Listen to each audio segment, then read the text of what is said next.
Hello and welcome to the Tifo Football podcast. I'm Joe Devine and today I'm joined by Seb Stafford-Bloor. You sure are, Joe Devine. Hello. How are you? Very well. We're tired, aren't we? Yeah, feels like we've been here for about a month. It's only actually been 6 days. Is that kind of weird? I feel like I've always been here. And JJ Bull, who wasn't here yesterday, but I'm glad he's back. Hi, JJ. It's nice to be back. Is it? Yes. That's good. Did you have fun today? Yes, had a great time. I watched all the football, and we were outside the office sometimes, and then others we were inside the office. Yeah. It was a good mix. It was a good mix of outside and in, wasn't it? What was your favourite game today?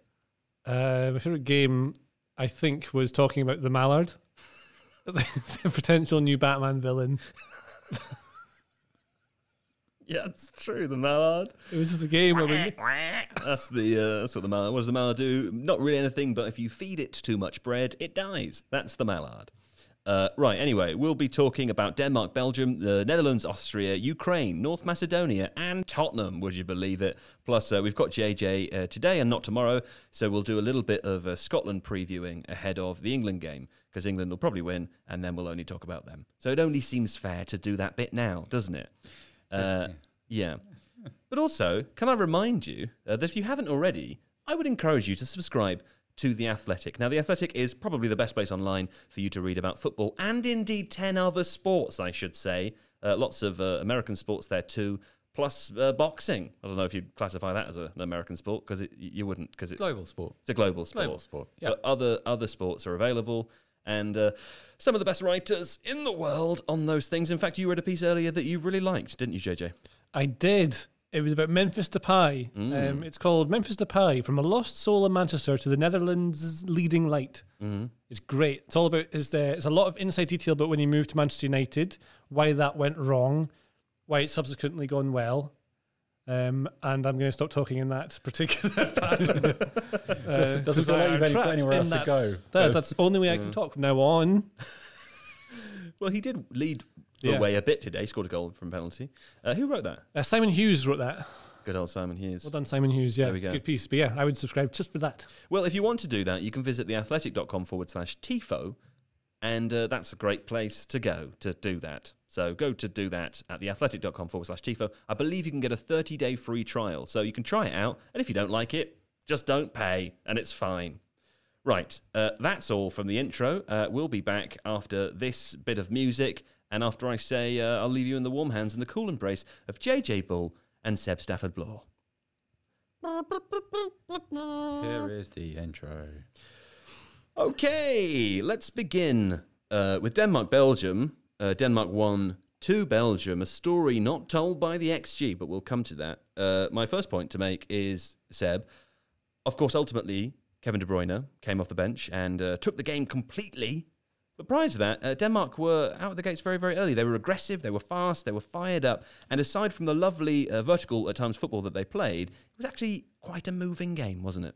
It was really moving half. I wasn't expecting to find it that way, but it was very compelling. And it was that mixture of a crowd who were, brimming with affection for what had happened over the weekend, the respect paid to Christian Eriksen, the effort of the players. I thought Josef Poulsen's reaction to scoring the opening goal was very touching. Clearly these guys... Great goal, by the way. Great goal, great finish. Clearly these guys have been through an awful lot over the last few days, and it was just a lovely moment. I know they didn't go on to win, but football's about moments, isn't it? And it was very touching. I also thought that Clive Tilsley said in his commentary that apparently the hospital where Christian Eriksen is being looked after is only 400 yards from the stadium. Yeah. That got me a little bit. So to the moment, I think on the 10th minute when they put the ball out of play. I don't think I've ever seen that before. Hey, you know what? Great commentary, because we've had Clive on the podcast before, so hopefully he appreciates this. But to know when to stop talking. Yeah. To know when it's not about you, it's not about the football. You just get out of the way and let the human element of what's happening speak for itself. And that was great self-awareness. It's a veteran move by a great commentator. Yeah. You are the viewer's companion. You are, and it was, it's been, lovely moment. I have to say the singing as well. I don't think I've heard singing. Perhaps it might not be a volume thing. It might be a unity thing. It sounded like everyone in the stadium was singing in unison for quite a long time. Haven't heard that this tournament yet. I mean, I suppose maybe that stands out because of the last year and a half. Yeah. But also, it was lovely. Well, I suppose there were more people in the stadium in Copenhagen than we used to. That's a good point. But I suppose these moments come up very, very rarely, thankfully. And it was kind of it was something that only that kind of near tragedy could bring out, I guess. And it was it was lovely. And Well, on that basis, a slightly different direction than we would normally go on the Tifo podcast. Regular listeners will know we're all about hard analysis, and sometimes we dip into slightly vaguer areas of the game. But this particular game had us discussing this while we were watching it. The idea of sort of sneering at the wanting it more thing, which is something that we do sometimes, and I think often when we do that, the case it tends to be that. Perhaps the commentary or the narrative around the game, or the media ahead of it, some fans perhaps sort of making something a bit more out of it, or suggesting in an ordinary Premier League game one team wants it more than the other. We would say they're all professionals, they're all trained to want it at any given moment, but there are some circumstances, of course, that you cannot countenance for, you can't plan for, and it did feel in this game that they're very much for the first 45 minutes at least before energy levels started to dip, that there was a very different way about Denmark than there was different kind of focus, yeah, and one that I suppose is quite rare in sport, because and when this happened at the time, I brought out a really obscure reference that you just looked at me blankly after I said it. So when James Buster Douglas beat Mike Tyson over in Tokyo, there's a really good ESPN documentary about this as well, which is called 40 to 1. He recently suffered the loss of his mother, who had passed away, and he was on this kind of emotional high, which brought out a version of himself which hadn't really been seen by people before. I'm by no means a boxing expert. I'm just kind of repeating other people's analysis there. But it was different, and we don't want to trivialize this, but it was suggestive of something else, which is that, like, when we talk about wanting it more or giving 110% or other things that in the past, JJ and I have had a little bit of a joke about on the podcast. Well, they feel like platitudes sometimes. They feel like platitudes because we've gone so far in the other direction, and we've over-intellectualized the sport to such an extent that there's almost no room for these kind of these intangibles. The thing to remember, though, is that the margins at the top of professional sport are really thin. Yeah. And so even if you've got one team performing at kind of 95% and another performing at 97%, that is very dramatic, given the kind of the very small disparities between sides. And I think JJ summed it up. He was talking about how quick everyone was into the tackle, how much pressure there was. You were talking about like the effect it had on Belgium. That was really interesting to me, the things that you noticed. In terms of what it did to Belgium, to me, it was like they were just a yard faster. I mean, you can't be faster in terms of length, but they were just faster to everything. And the cliche of wanting it more is one part of it, but it's the aggressiveness, and it's almost like Belgium just weren't expecting it, so couldn't get up to speed quickly enough. So everything they're trying to do is like they're almost, they don't know what energy is coming at them. They're coming with a different energy. Yeah. Like if someone walks into the house and they're like bouncy, and you're just kind of chill. Well, it was like a gaming analogy you were using earlier, where you said it felt a little bit like for the earlier part of the game for Belgium, it was like their first game of the day, whereas the Danish team had, they'd played 12 games and they were like they were hitting locked in the perfect moment. It's like when you play especially if you play something like Call of Duty or Warzone or something like that. You're after a while, once you've played a few games, you're just locked in, and it's when you sit forward and you're right into the game, and you can predict where everything's going. You know that you're going to be in the right place at the right time, and the ball sort of bounces for you because you're just in that zone. Whereas Belgium are very much like you said, the first game of the day. They needed to warm up, needed to go through to get themselves into the zone. We should say though that Kevin De Bruyne, I don't know if I'm sure I've ever seen him play a game that looked like it was his first game of the day. He was in the zone from the moment he came off the bench, JJ. Yeah, well, he changed the entire game. I mean, they changed the system by putting him on. So I think they took off, was it Mertens came off for him? Or was it Carrasco? Mertens came off. So they went from playing, so it's 3-4-3 they played, it was like a 3-4-2-1. And when De Bruyne came on, he came in between the two forwards. So you had Lukaku went to the right, and the left side, was it Carrasco? Was it Mertens? Who was it? Mertens on the right side, I think, in the first half. Yeah. And they had Torgan Hazard on the left, didn't they? Carrasco was playing though. Back. Yeah, Carrasco I think was playing as maybe. Let me have a look. Well, regardless of who it was on that side, Lukaku was definitely on the right side of the split strikers. He's left-footed, so he can come off to it. So De Bruyne was like that kind of false nine he plays at Man City. Yeah. But what you get from De Bruyne that you don't get from Lukaku is that real aggression in the press. Yeah. And again, that sort of drive. Like De Bruyne takes Belgium up a couple of levels, not just because he's an amazing player, but he just makes things happen by running at them. Mm-hmm. Like rather than waiting to assess, I don't know, I can apply it again to sort of Warzone. Rather than hide behind the wall and wait for the opposite team to come and eventually get you, he just charges in and gets them. Yeah. And if he gets knocked down, it's fine because teammates come in behind him. But when you go in with that aggression, it makes the other team have to adapt to how they're playing. So like if you go in hard, then they suddenly have to adjust the way they're playing because Belgium has so many good players, and it just leveled out the game. And then from there, they gain control of it. I think there's a few other things that Belgium had. I think the first half, the spacing was far too wide between defenders. So obviously, you're out of possession. In possession shape, you want to be quite wide. You want to have lots of width to create space between lines so you can get the ball forward. And then out of possession, you want to be a bit more compact just to deny that space for those balls to come through. But what they were doing was, it's almost like they weren't trying hard enough. So they didn't seem to realise, or maybe they felt bad about Denmark or something. They weren't quite. It's a tricky position to be in, though, isn't it? Because of what's your role in that situation? It's very difficult to move out of the sort of the ruthless tournament mode mentality. I would have thought, like, we kind of guess at it. We're not professional athletes, but it's a very uncomfortable position to be in because I think you probably feel like you're intruding upon something. Maybe. Well, also we can. I mean, Romelu Lukaku and Christian Eriksen play together as well. Friends. I mean, like it's not like there aren't players in the other team who are. Jan Vertonghen, sure. Teammates of his for a long time. That is a really tricky situation for Belgium as well as Denmark.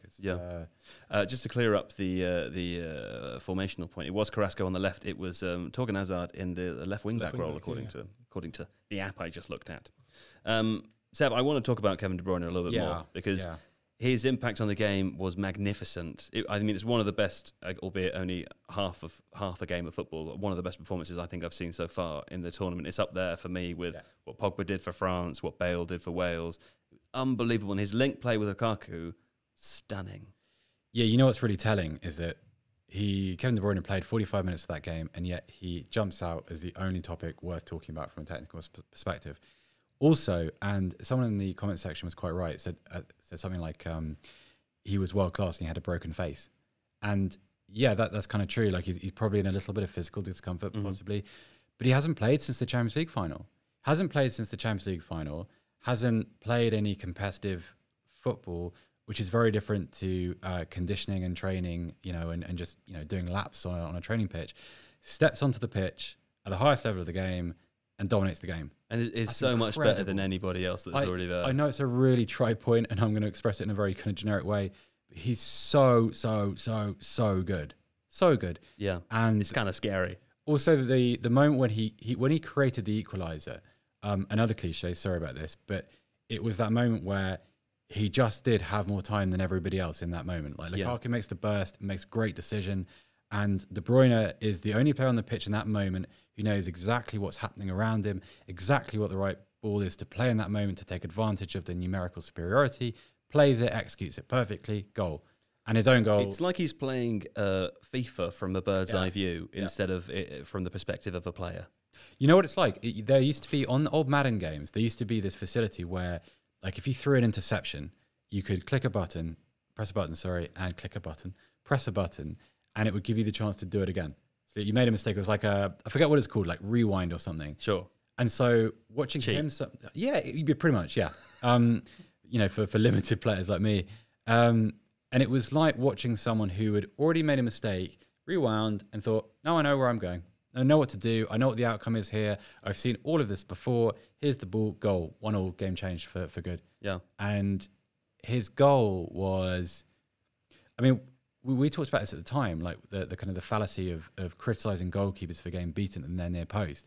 But if you look at that, you think, right, so Kasper Schmeichel sees him shaping up on his wrong foot, his left foot, at that range, and you think, he's surely not going to hit it well enough to beat me at my near side because left foot.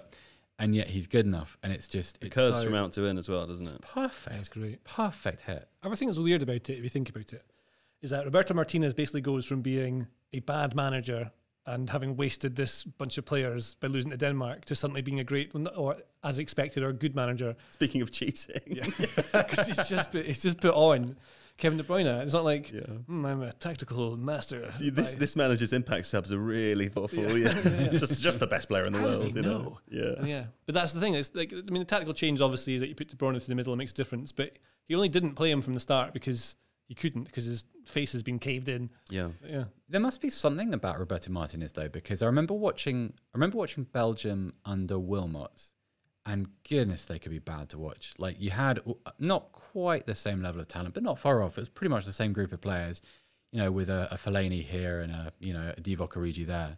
And it didn't work. It didn't gel. There was something about either the formation, the approach, or the atmosphere around the squad, which wasn't conducive to the kind of football we're seeing from this group now. There must be something about him. I've never been a big Roberto Martinez person. You've never been a big Roberto Martinez person. We were talking about this earlier. I'm not sure anyone's been a really big Roberto Martinez person. Talk to Everton making fans. it sound like I look like Roberto Martinez, but I'm much bigger and stomping around like a big giant. Do you mean a fan? Like a massive, like an appreciator. You don't. I don't really understand. I mean, I'm not the best placed person to. My opinion is invalid, is what I'm saying, but I've never really understood, apart from what happened at Wigan. I suppose. Which was exciting, right? The Wigan thing was he liked them to play quite expressively. He played three at the back. He played dangerously with them. Yeah, he did, and it was kind of not what you did with a team who typically finished in the lower regions of the Premier League at the time. Then he went to Everton, good start, but if you talk to a lot of Everton fans now, they hated him. They hated his positivity and his optimism and his kind of, this is what we learned, because I think they just got under their skin a little bit. Sure. Because performances weren't that great. Yeah. And so it's a little bit of a mystery to me how he went from there, underperformance, to the job that he's got now. There's no kind of in between where he, corrected his trajectory. But he has created something there, and I say that without having any idea what it might be, that just works for these world-class players who seem to speak very highly of him, which is... It's hard. It feels like there needs to be an article about this. Maybe we can have a word with editorial. It could be that he's a very good coach. Yeah. So that's saying he doesn't look like a manager, because I think if he's shouting at you, you're not going to care that much. You're going to be like, yep. Everyone says how nice he is. Yeah. A lot of people, journalists, like players, pretty much. I don't think you'd find anyone who had a bad word to say about the person. And the sessions must be great. And obviously he knows what he's doing. I mean, he's taken good players and made them better at times, and he's taken teams like Wigan to win cups. So what's the issue? I think he doesn't look like a football man. He just doesn't look like a football man. Doesn't look shouty enough. Do you know what he does look like, though? What? He could definitely be the Mallard. And wouldn't the manager of Belgium be a perfect foil? I wonder if he has a wheat intolerance. Maybe he does. We'll never know. Yeah. Anyway, the last thing I want to say on this game is that from watching Kevin De Bruyne and Lukaku, you feel like that front line, or even just the two of them on their own, could beat any team that's left in the tournament. Could score goals for sure against any team that's left.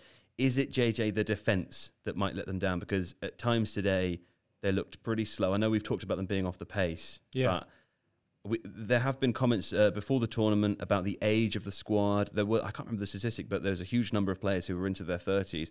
Amazing. I didn't realise this, but Kevin De Bruyne will be 30 before the tournament is over, which is news to me. I thought he was like 4 years younger. It's quite the shock to you. That's really shocked me. The biggest shock of the day. But the defence is old. Well, can you see Kylian Mbappe just sort of walking past them? Yeah, because they play quite a high line as well, is the other thing. Yeah. So they sit high because they want to play possession football, and that's 3-4-3, so you got to push it quite high. And then you've got Vertonghen was caught a lot. He looked kind of lost for the first part of the game, I thought. Jason Denayer made an error, but he came in to replace Cedric Boyata, which I'm not sure exactly what went on there, because Boyata I thought was decent in the first game.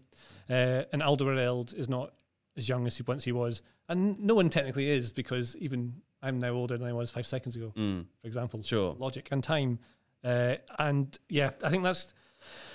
If they're playing a high line, they can get caught. That's going to be a problem for them. They are as good as anyone probably at defending aerial battles, and they've got Denayer who can play it from the back, Vertonghen can play it from the back, Alderweireld can play it from the back. They kind of suit what they want to play, but yeah, someone like Mbappe, you think will cause them real problems, but they might adjust the way they play even then, just drop a bit.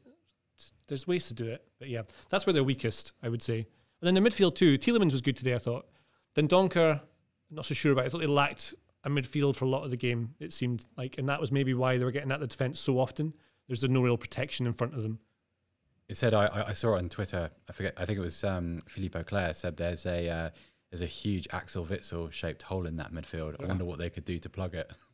And then actually when he came on, they were a little bit better as a result of that. So I wouldn't More be genius surprised. management. Yeah, exactly. Yeah, but I wouldn't be surprised to see him ease back into the side. I know he's getting on now. He's another one who's in the kind of the veteran stage of their career. But Dendoncker, we've said this about quite a few players from Wolves, didn't have a great season.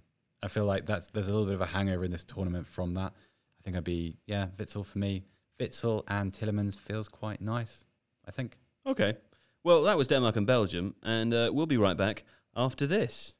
Should we check out what that noise is, just in case it's outside, Don? I think it's upstairs, but let's have a look outside in case someone's stealing all of our stuff. Get in. Right. Rodon. I would say we never talked about that boy, Mikkel Darmsgaard. He was good. I like him. He was great. Apart from that dive, was good, he was great. Yeah. That wasn't a good look. He'll learn from that. Alex Stewart in the chat. Hello, Alex. We're going to pick up again in just a second, everyone. We are just checking on some weird noises. It sounds like someone's moving lots of chairs around Someone's upstairs. stomping around on the... At 10:30? yeah. Do you know what it sounds like? It sounds like living with you know, when you were a child, living with a sibling who's been told off and now they're stomping around. Question about still looking out the door. Yeah, I heard it again. It's weird, isn't it? Weird time. Question about Seb's camera angle. Seb's mic is pretty high today. Is it blocking his mouth in the lens? Sometimes. Yeah. Should we bring it? Oh, remember what I've told you? Always use this. Yes, you have told me that. Sorry. Yeah. Over and over again, I've told him that for 5 years. He does tell me all the time. Hang on. You just don't listen to me. Is that better, Craig? Yeah. Yeah? Okay. Don't move at all. Okay. Stay totally still. Okay. Right. The person that was moving things is now in jail, and we can carry on. Right. Aha! We're back. Do we make a note of that when we went away? Yeah, sorry. Craig's on it. Micromanaging. Okay, we're back. Netherlands 2-0 Austria. I wish we'd got the XG in the plan for this game because it was extraordinarily large on one side and very, very small on the other. There, Seb, wasn't it? It was. I'm really disappointed with Austria. I might even say I'm a little bit angry. Well, let's talk about the Netherlands first, and we'll come back and put the boot in. Okay. Because, JJ, last night, I know you weren't here on the podcast, but last night we talked about the Netherlands' probable route through the rounds, because we think we'll see much more of them before this is over. I was curious, before you head off again, what your general impressions of the team are so far, because we weren't really that sure what to think about them beforehand. I think they are between a 4 and a 4.5 star rated team out of 5, if you go by FIFA ratings. Okay. Really? That high? Yeah, probably 4, but then I think Scotland are 3.5, and they're definitely a lot better than Scotland. So Okay. playing Maybe it's your rating of Scotland that's wrong. It's kind of Maybe Scotland are... I put can't go lower everything than else out of 3.5. kilter. I mean, I think there needs to be a bit more honesty in your Scotland ranking. Yeah. Kieran Tierney's working really hard 3. to bring the average up there. 3, maybe 3. 3.25. Anyway, I think they're fine. I think they've got. I think what they've got. So look at the players individually. Like I think Matthijs de Ligt. I remember seeing him when he was playing at Ajax. I mean, he's better now, but he's just he's just a great defender. So you got, and defending's done by the team, not just individuals. But they have an individual like that who's very useful at the back. And because they defend with a 3, and De Vrij as well, another good defender. The midfield. So that like Wijnaldum, who is he was brilliant today, and he was in the first game, and an example of a player just really good when the shackles are let off him a little bit. He's not held so much, he's not held in by the tactical instructions by the manager, because his instructions are there mostly to be free. Be free, Genie.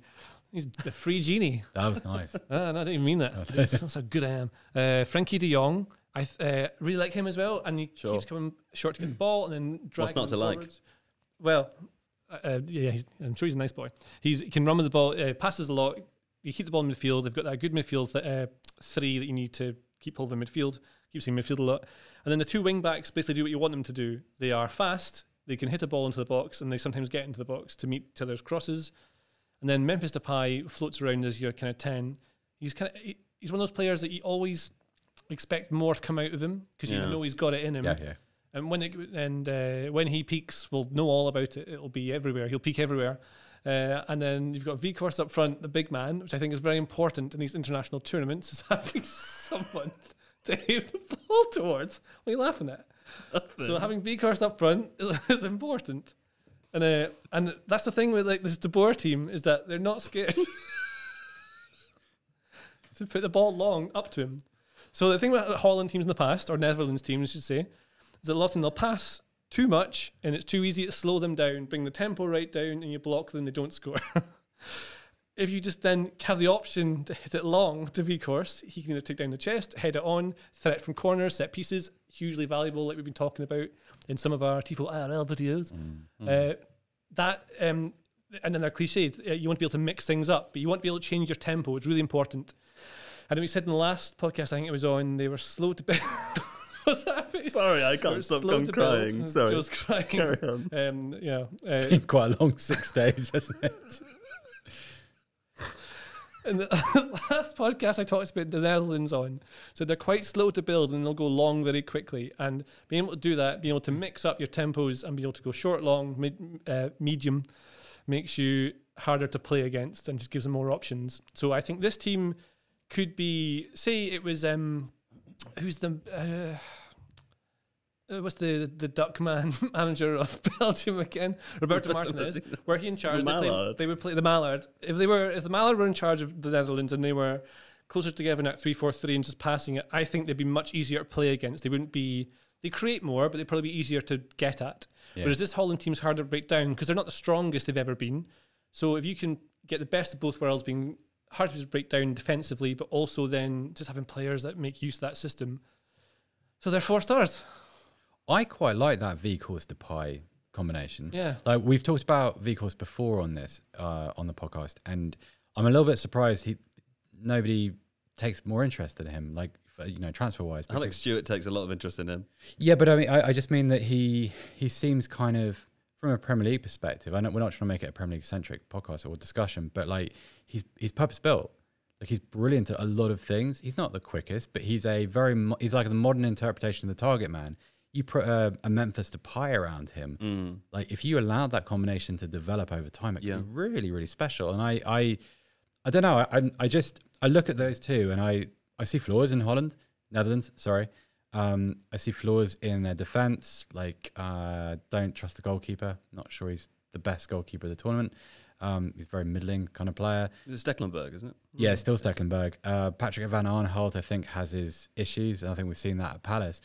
But if you can make hay from that front two with Wijnaldum behind, that's actually, I don't know, I'm liking the Netherlands more than I expected to, I think. Okay, that sounds good. Interesting. You described Weghorst as a purpose built, did you say? Because what I heard was you said his pub's built, and I thought for a minute I was like, is that a thing that people say?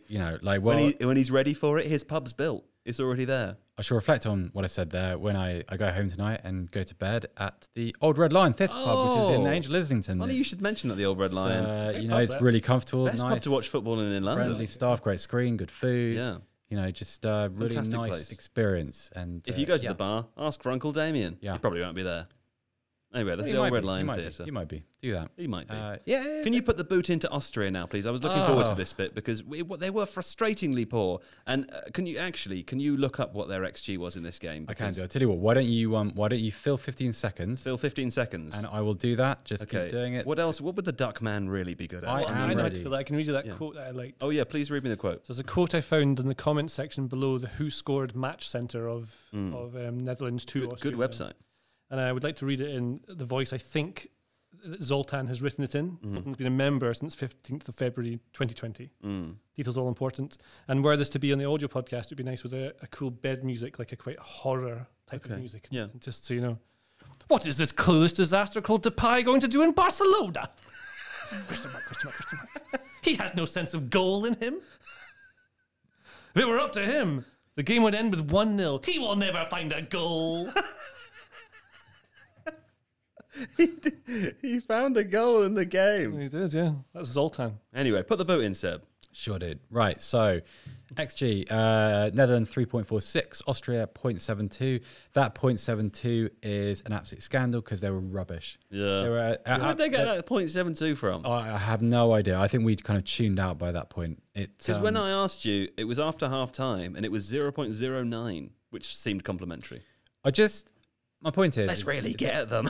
when we looked into them before the tournament, we knew what to expect. They are less than the sum of their parts. Sure. And they're the big issue with them, with their watching public, is that they're boring and dull and negative and fearful. And the thing is that it's worse than that, because if you think about, if you watch a bit of Bundesliga, or if you kind of remain aware of the sort of the general European football scene, you know how good some of these players are. Sabitzer, most people know. Lima, most people know.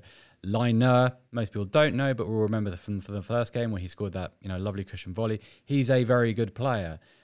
Maybe they lack a proper forward, but David Alaba at the back, Hinterrag's a good player. Dragovic probably didn't turn out to be the player he was supposed to be, but still a very decent player. And they play like a minnow. They play like a team that sort of, they curl up into a ball and say, please don't hurt me. It's like they're not even sure what they're trying to do. It's quite middling, isn't it? So I have no idea what they're trying to do. And it doesn't look like the players know either. There's no obvious objective to their football, which is really troubling. I mean, can I ask you something? Yeah. This is the main reason I love the live chat and being on the live stream, because Jimbo says, how can you be less than the sum of your parts? And I want you to explain how, because there's a very obvious way. Yeah, exactly. I suppose in a literal... You can't make a snarky comment on a live stream, can you? Because there's always the threat that it might get brought up. Bring it up on Please take down Jimbo, Seb. Jimbo. The point we're trying to make here is that if you took all of those players as individuals and assessed their ability, so if you assign them a JJ Bull style star system, you would tot up all of those stars and expect a certain level of performance or competency as a result of that. Austria fall well below that. So let's call them they're not an 8, but a 7 out of 10 kind of team, playing as a 4 out of 10. Well within themselves. Yep. Jimbo Slice saying, Jimbo, chucking it for all the Jimbos. Fair enough. Fair enough. Giving all the Jimbos a bad name. Okay. We will be back after this. We're back. And we're back to talk about Ukraine and North Macedonia. Ukraine, of course, 2-1 North Macedonia. Some crazy XG in this game. I know Alex Stewart sat at home shouting at me going, it doesn't matter if it's just in one game, but it's fun, Alex. And we're doing it more in a monotone. Like he would look at you with those dead eyes and just say it in a kind of flat. He'd say it with his eyes. Say it with his eyes. Yeah. He'd look at me with disgust. He would and then he would look away and go back to his computer, and you'd know what you've done. Yeah. But I'm going to do it anyway, because Ukraine's XG in this game was 3.68 and North Macedonia's was 1.5. It was an open game. Was it? I missed it. Ukraine were just much better. And North Macedonia were not very good. This is not the kind of analysis I know that I was hired for. But it's fine, because I wasn't supposed to turn to you at this point anyway. You weren't expecting it. What I was supposed to do was to turn to Seb and say, Seb, we spoke before. We didn't speak before. Let's cut this bit. Can you make a note for me to cut? Thanks. Your voice also went really squeaky and weird. Sip. Okay, and beginning again. Yeah, okay. Well, oh, fuck. Where did I pick up from? Oh, yeah. Let's pick up.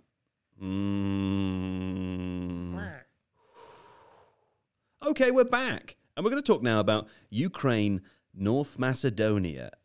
Ukraine, of course, 2-1 North Macedonia. Crazy XG for this game. Now, I know that Alex Stewart is sat at home making eyes at me because of how I'm using XG to talk about one game. I'm going to do it anyway, Alex, because it's funny. Because they had 3.68 XG, Ukraine did, to 1.5 for North Macedonia. Open game, quite fun.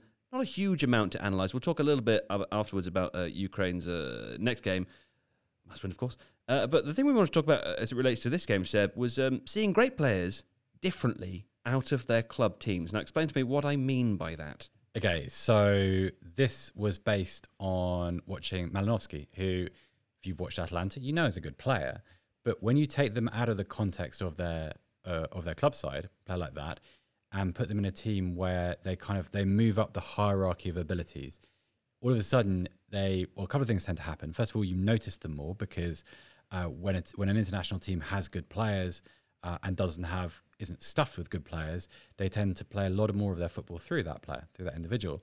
So you see more of that individual, and you also tend to see like a broader range of their abilities. Zinchenko is a really good example of that too, because Zinchenko's role for Ukraine is very different, obviously, to the one he occupies for Man City. He's I know he plays as a left back, but he's not really a left back for. He's a Kevin De Bruyne lookalike. He is, and he's just another member. He's like a member of the Manchester City chorus, isn't he? He's not like part of the main cast. He's a smaller fish in a bigger pond. He is, and I think it's just really interesting because it's one of the charms of international football. We'll be watching England-Scotland tomorrow. John McGinn falls into this category. We watched Wales last night, and we talked a little bit. Was he a large fish in a large loch? No, I think it's more that he's a huge monster. Gareth Bale and Aaron Ramsey, we talked about last night. It's just an interesting phenomenon. Actually, in Bale's case, you see a player moving from. Bale's a wonderfully destructive player and always has been, but he's always kind of played as a peripheral member. He's not a central midfielder. He's not a core part of a team. He's a garnish and a decoration, and he's a finishing part. Whereas for Wales, liked Wijnaldum. Your example of Wijnaldum. Sorry, I cut you right in the middle there. No, you were talking about Bale for Wales. No, because there are so many, and I think it's such a constant thing. Like Wijnaldum, again, a member of a really good player, and we've known he's a really good player for Liverpool for ages, and he has the goals and the moments to prove it. But the little turns, the little tricks, the slight moments of expression, I think you see more for Holland, Netherlands, than you do for Liverpool. And I think it's one of the pluses of international football is that you get to see people in a different context. Yeah. And you get to learn a little bit about players. And Malinowski, like if you don't watch Italian football and you don't watch Atalanta, fine. Malinowski is a joy. Yeah. He's just a joy. He's that archetypal, left-footed, creative sort who moves and touches the ball in exactly the right way. He reminds me a little bit of there's a Yugoslavian player called Drulovic, who was very, very left-footed too, very creative, very pure striker of the ball. And there's something about it. I find that kind of player quite seductive, just the educated left foot and all that kind of stuff. But yeah, it's one of the things I've enjoyed about this tournament is the opportunity just to see these players outside of their natural environment and with new roles and responsibilities. And it's great. It's really good. I like it. Spinazzola, Italy is a good example. Spinazzola is a great Come out of nowhere. I mean, he plays for Roma. Yeah. But he was second behind even Emerson Palmieri, Italian national team, even when Emerson wasn't. Which, if you think about what that means about someone, like if you're behind him, like he's a very average player. And that's it. If you have a good few games, I mean, the classic is in the tournament is you have a few good games and something you get signed, like Karol Poborski in '96. That classic. Sort of thing. Yeah. I'm sure there must be some more scouting behind it than that. But if you impress on that huge stage, then you think, well, you'll fit into my squad. I don't think there was. Like I think I read in Alex Ferguson's autobiography, one of the 6, that it really was built around that goal. I don't think he was watching Karol Poborski before. And also, like, Poborski's career at Man United didn't really have a role to play because Beckham was coming through at the same time. Poborski was really a right winger or attacking sort of wide forward before such a position really existed in English football. So it kind of was like I like that. Let's have some of that. Good goal. We'll sign you. Yeah, that makes sense. I also like how you get players like Spinazzola or whatever will come to the fore and look like a really good player. He's maybe not top tier, but he could definitely play for a big club because of what he offers you with his role. But then with talking about Bale, even when he was, like, obviously he was clearly better than everyone else at the Wales team, but when he was at Real Madrid, just signed for them, he looks as one of the standouts in Real Madrid. So some players, even at this high level, stand out even higher again amongst others. And it's the same way, I think we might have talked about this before, but if you ever play five-a-side or something with a player who has played at any decent level, they are a different species of human to you. It's so weird how they see the game. Everything's better. They kick the ball differently. Yeah, the technique and kicking it. They're so much fitter and stronger as well. It's weird. I once played in a game. I must have been about 18 or 19, and it was probably the highest quality game I've ever played in, and like a weird little trial match at Kettering. And when the players around me would like switch the play, like play a ball across the pitch, 40 yards, as it went over your head, the ball would whistle. I've never heard that. Like I've never heard that before. Like, because obviously, like you play mostly with your friends, you sort of lump it around, and it's a bit sort of airy. But I've never sort of been around that much ability, and it's a reminder that right at that level, which is absolutely pathetic, to that it's like a different game. Yeah. It's crazy. That was the end of it, really. That was the end of my anecdote. I was kind of hoping you look busy. launch in. You were preparing some kind of segment. I was busy because I keep forgetting to calculate the points before we get to the end of the podcast. But we've got one more thing to talk. Well, very briefly, will you tell me a bit about what's going on at Tottenham? Because the other day I was all excited about Paulo Fonseca. I wanted to rewatch Alex Stewart's tactics video about him. And then I came in this morning and there was talk about Gattuso. What's happening? Right. So Fonseca issue with Tottenham fans is a little bit complicated because there wasn't a lot of enthusiasm for that. But if you took a step back and applied an open mind, you could probably make a case for it being a semi-good idea and making some kind of sense. What seems to have happened since, according to the Athletic's Jack Pitt-Brooke, who's been great with his reporting during this, let's call it saga, scandal, just months and months of nonsense, is that there was a tax issue with Fonseca, which I don't fully understand and which I'm probably not going to try and muddle my way through. But as a result of Rino Gattuso becoming available, he was supposed to go to Fiorentina. Fiorentina had a few issues with George Mendes's potential influence upon their transfer policy, so backed away from that, and they broke their deal and sort of seemed to come to some kind of mutual agreement. Tottenham jumped in, decided that, a new sporting director or managing director, football, Paratici, wanted Gattuso. Had actually planned on appointing him at Juventus had he stayed there, had he not been removed at the end of last season. So now, who knows? This is apparently very, very close. The contract with Fonseca was completely agreed. I'm led to believe that apparently his wife was on Instagram talking about next steps and bags packed and let's go to England and isn't it going to be exciting? It was that close. And now... Has she been to England? No, it's lovely here. And now, goodness knows what. And I won't go into full rant, but what I'll say is a few days ago, the club released a video which was a sort of in-house interview with Daniel Levy, in which he rather kind of mockingly spoke about how much criticism he receives from fans and how he just ignores it, and how he's kind of just a bit above it, really. And you think maybe you should hear some of that criticism. Maybe you shouldn't block it out. Like maybe you shouldn't rise above it all the time, because Tottenham slippery slope. I'm with Daniel. Tottenham, don't listen to anyone. Tottenham are into quite a dangerous area. A lot of people aren't just annoyed. A lot of people are quickly becoming disinterested. That's not a good territory for a football club. And Tottenham are nowhere. It's worked all right for Arsenal, hasn't it? I suppose so, but Tottenham are, goodness knows, I don't even really have an opinion about Gattuso, the manager. Like, I have some about him as a player, a couple more about what he seems to be as a person. Let's leave that for another time. But as a coach, I don't know why he's... I think Alex did a tactics video on him about his was it AC Milan? Yes, when he took over at AC Milan, I think it's about 3 years ago now. He did 2 years at AC Milan. He's just finished 2 years at Napoli. Missed the Champions League. He's won a Coppa Italia, which is an okay achievement, but I don't know. So I'm bemused, perplexed, confused. Don't know what's coming next. Imagine not happy. Obvious worry as well for Spurs fans would then be that's Mendes. surely going to make Harry Kane. Oh, I see. Want to. I mean, he already wants to leave. That's why would he say? I mean, for this, it's I would really love Harry Kane to spend the rest of his career playing for Tottenham. But I think Conte, had he gone in, you think that top tier level manager, then you kind of have. You can justify wanting to stay. You'd want to give it a chance as a player because you think Conte, winner. Even though he wants to get away. Yeah, he still wants. This is, I don't even know what this is. I'm not sure. You could pretty much just about make out the beginnings of a project with Fonseca. You could understood what he was about. Gattuso, not so much. I don't know what he represents at all. So great footballer though. Yeah, nuggety, horrible, nasty.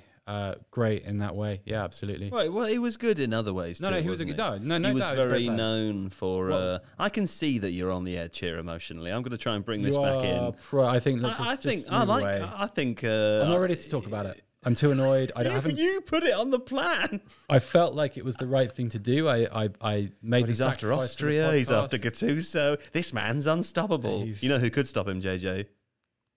The Mallard. The Mallard, or me, because I'm in charge of the direction of the podcast, and I am gonna stop him and his incessant negativity. I'm going to ask you, JJ, about Scotland ahead of tomorrow, ahead of the England game, or indeed today, if you're listening to this on Friday the 18th. Big game, huge game. Scotland, I don't know if they need to get something out of it, but they will really want to get something out of it. How can they do that? It's really. I was really looking forward to this. Now I'm really worried about it now. I think one half of me thinks it might be a very simple 3-0 win first for England, which is roll over them. Scotland try and defend the way they want to. So Scotland are going to play a 5-1-2-2. It's 5-3-2 basically. This is what they're going to do. They're going to have a narrow. It's not a press. It's like a forward block and try and show England wide, and then they're going to get really compact and tight and leave no space between the lines. Try and frustrate them and hit them on the counter, and they'll go for long balls towards probably Lyndon Dykes up top, and then he'll head the ball a bunch of times, and England will have the ball and they'll start again, and it could turn into one of these things. But if one of those headers goes in the right place, like say Scotland start, you noticed in this tournament, I think this noticed it a lot, especially for teams who are playing at home. Unfortunately, this is at Wembley, but in the first 15 minutes, the home team just goes nuts. They come out going bananas, and they come out and they go and they manage to get a couple of goals. You saw it like Denmark this evening. Like Pilson's goal within 2 minutes, I think it was, or something. Yeah, something like that. 2-3 minutes. Yeah, crazy early. And you get that real oomph from the fans and the momentum, the adrenaline you've got going into the game. So Scotland might be able to have that anyway. There's probably be a few Scotland fans in the stadium. I know there's like 30,000 or something that have come down to watch the game in London. Not at the stadium, because obviously Wembley's reduced capacity. But so it's going to be those things like wanting it more. The attitude and mentality is going to be crucial in going into that battle, because there'll be some England players who will say they're looking forward to the battle. They know it's going to be a battle, and they don't know. They don't know what it's going to be like because they don't understand what's coming at them. Equally, so like your tactics and your system are going to be like one part of it. Your mentality is going to be a big part of it, and then I can't remember what the other part is because I've gone in myself in circles. But they need to the tactics don't really matter here. Like you're going to block them down and you're trying to hit them on the counter. And England have really good players. Few weaknesses, and we highlighted this in a video we put out on Tifo IRL today. I think you can wind up Tyrone Mings, and make him do something stupid, whether that's get a yellow card, red card, or give away a penalty, something like that. I think don't press as high up as you might think you should to try and bring mistakes out of England passing from the back, which they'll do a lot.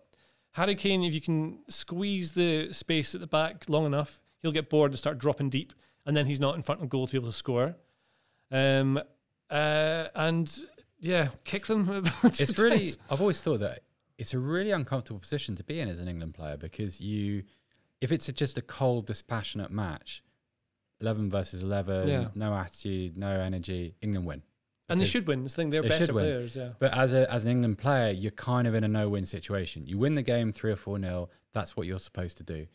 If it's anything less, for instance, if it's something like, even if it's 0-0 at half time, that's going to breed a certain amount of negativity and a bit of self-doubt. And all of a sudden, as an England player, presumably you start to think, oh, what if we lose to Scotland at home? We're going to get crucified. And you start drawing the front page of the Sun in your mind, and, vegetables and all that kind of stuff. Yeah.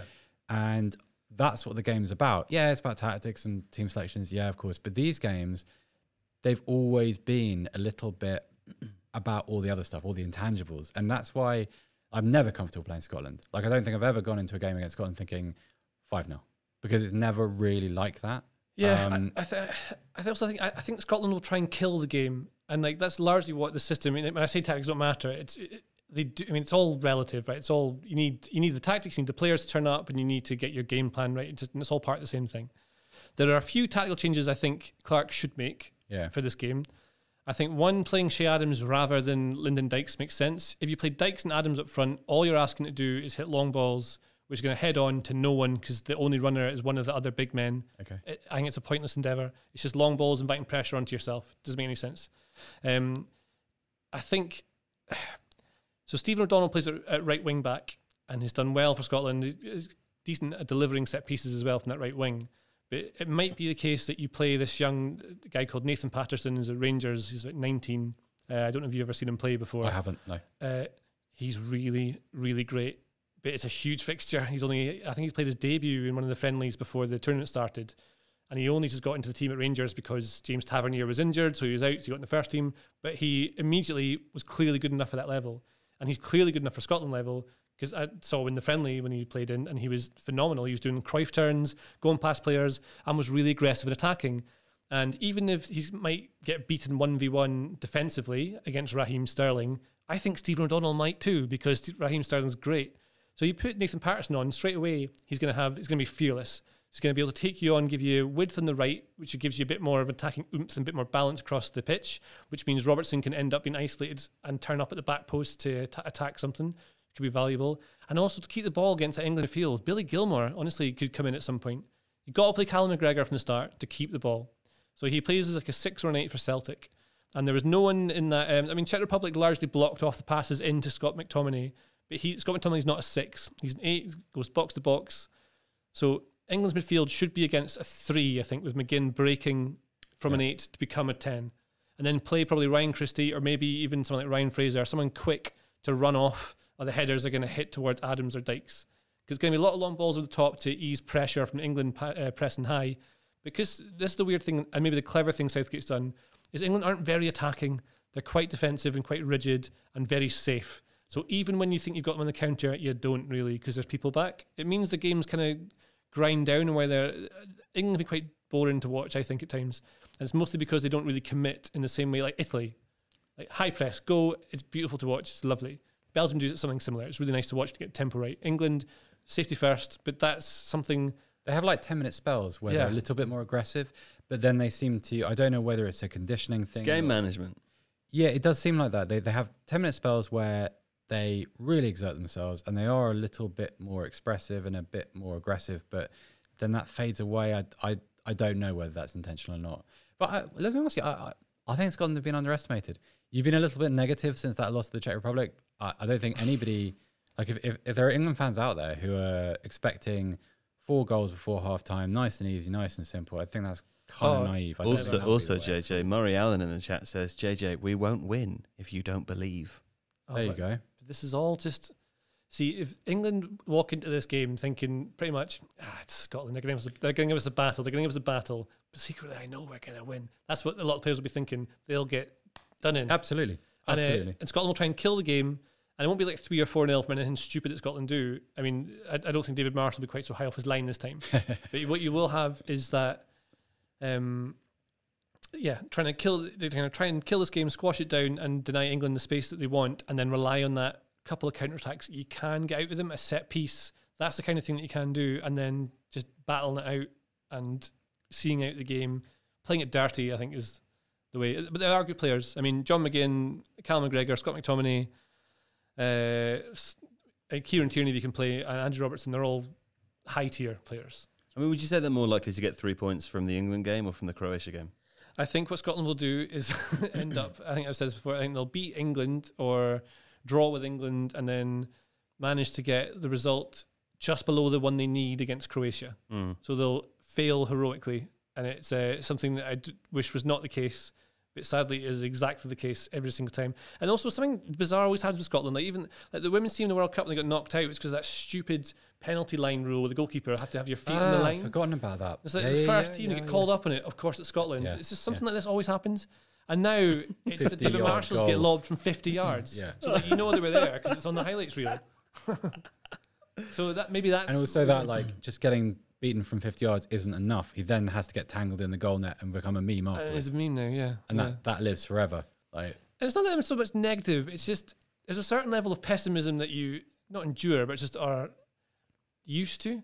It's almost like it makes me so sad when we are close to winning and I get excited that I'd rather just feel nothing. When did that start? Because we watched the Czech Republic game together. When did you were optimistic when you came in? You had your iron brew. You're happy. You've got to risk your heart to love. Well, it's the rule. If you don't open up and let go, people, you can never truly be loved. Yeah, but they've hurt me many times, Scotland. Yeah. Well, you know, and let's move on to the points. At the end now, we forgot to do these yesterday and I think the day before, but we'll do them now.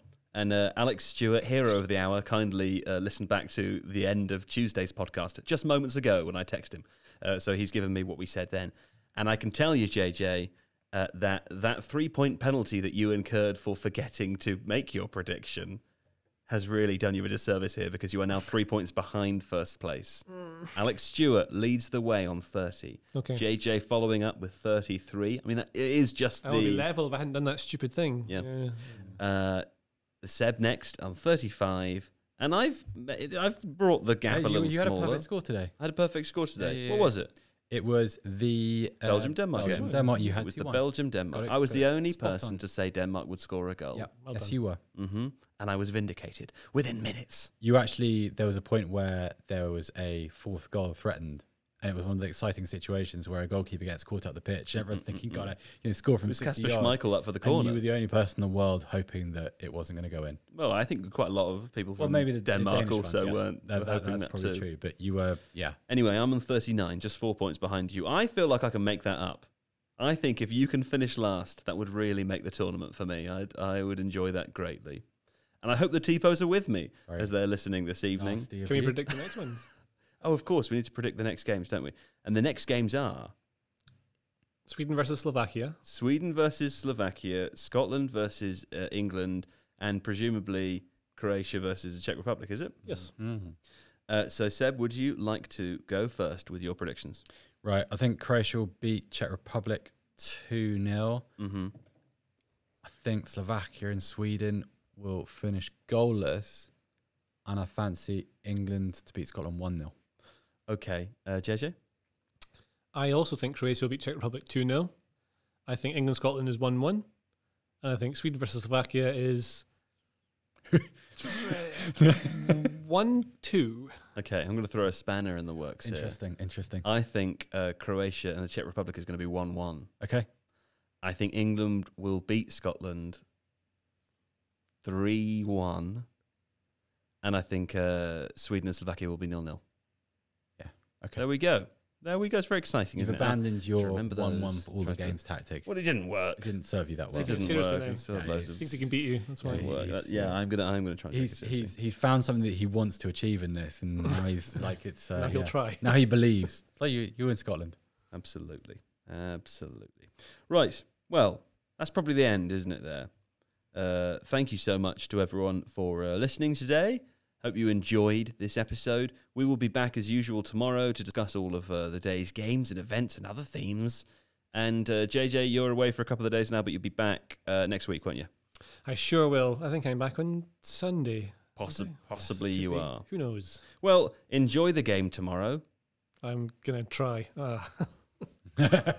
Seb, thank you again. My pleasure, Joe. See you later. See you later. Yeah. And a thanks as usual to Don and Craig, our wonderful production staff this evening. A little wave there from Don and Craig. There's one hand that's young and one older hand. There we go. Right. Au revoir, Tifos. Until